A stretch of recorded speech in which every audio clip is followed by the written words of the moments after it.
The Australian netball team, the Diamonds, may not want a lucrative sponsorship deal from Gina Rinehart's Hancock Prospecting, an advertiser here on Sky News, but the same cannot be said for our volleyballers, elite volleyballers. That's a hard phrase to say.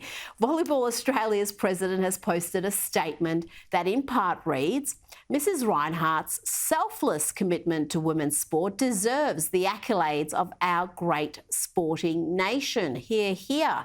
Andrew D is Chief Executive Officer at Volleyball Australia and he joins me now. Andrew, good evening. Welcome to the program. How does your organisation feel about Hancock Prospecting? Hi Rita, thanks for having me on. Look, our relationship with Hancock Prospecting and Gina goes back many years, and it's only been positive and extraordinarily valuable to our program for our athletes and our performances against the rest of the world. It's been a fabulous relationship.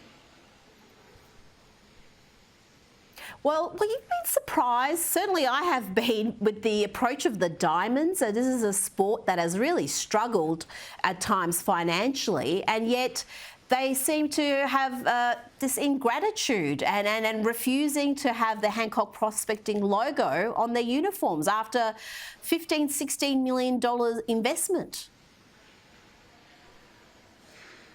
Well, I'm not really able to speak on behalf of Netball or the discussions that have gone on inside their meeting rooms, but all I know is that our relationship with Gina particularly has no strings. It's very low key. She's particularly and personally interested in the welfare of our athletes and our performances against the rest of the world, and it provides a level of support that is beyond what we get from the government and our other supporters. So we're really grateful for her support and the support of her company, Hancock Prospecting. We have these discussions as well. We have to diversify our revenue from government. We can't be having our hand out all the time to government to be asking for extra money to do the things that we need to do, and we need to diversify. But the landscape for sport is particularly difficult.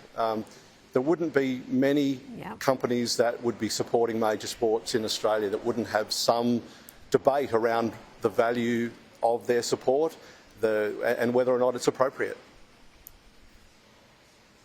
Now, are you worried at all that coming out and speaking publicly in favour of Mrs. Rinehart, that you're going to have the usual suspects, the PC crowd, the cancel crowd coming after you and coming after Volleyball Australia?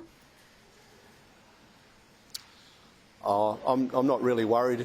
It's part of what we do and part of being appreciative for the support we get. I think whether it's gambling revenue, fossil fuel, alcohol, fast food, it doesn't really matter. There will always be a debate about the merits of that and whether or not it's appropriate that sport receives funding from corporate Australia in those areas.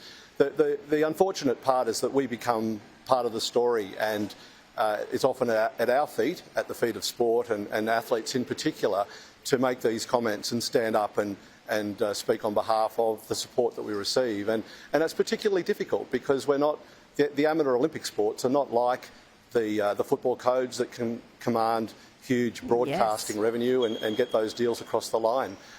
We're small. We run a campaign against the rest of the world to be the best.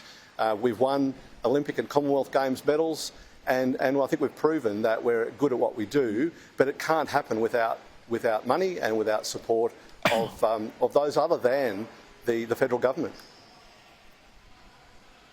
And just finally, Andrew, the support you get from Hancock Prospecting, it really makes a difference to the performance of the players. It just takes a little bit of that pressure off and allows them to play at their very best.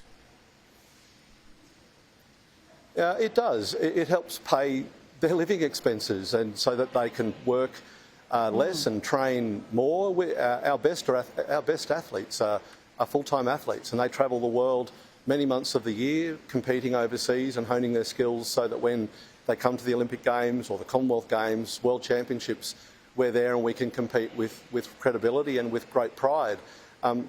It's expensive, and it's only getting more expensive. The cost of travel is enormous. The cost of being an athlete is enormous. They're training like we would go to work full time. They're training full time, and so without this support, it just wouldn't happen.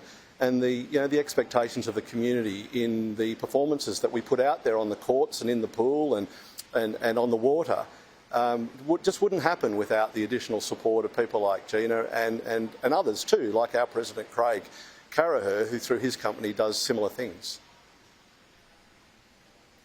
Andrew D, thank you so much for joining me tonight, and thank you for your courage in standing up and saying what needed to be said. I really do appreciate it.